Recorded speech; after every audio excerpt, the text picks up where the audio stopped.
ఎన్టీఆర్ వ్యాఖ్యాతగా వ్యవహరిస్తున్న big boss show మొదటి episode పూర్తయిన అనంతరం ఈ షోలో నేను భాగం కాకపోయినందుకు చాలా సంతోషంగా ఉందని సోషల్ మీడియాలో హిమవర్ష పోస్ట్ చేసిన విషయం తెలిసిందే.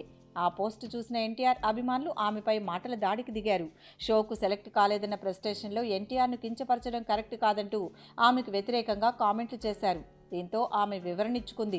తాను కేవలం బిగ్ బాస్ షో గురించే కామెంట్ చేశానని, ఎన్టీఆర్ను కించపరచలేదని ఆమె చెప్పుకొచ్చారు.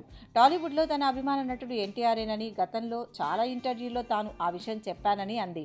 ఎన్టీఆర్ను కించపరిచానంటూ తన వ్యాఖ్యలను వక్రీకరించొద్దు.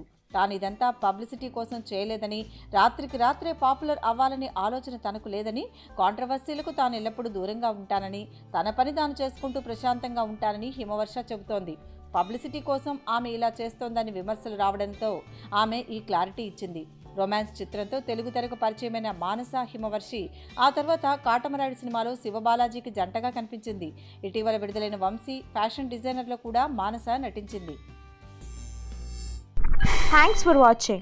For more interesting updates, don't forget to subscribe Filmy Looks.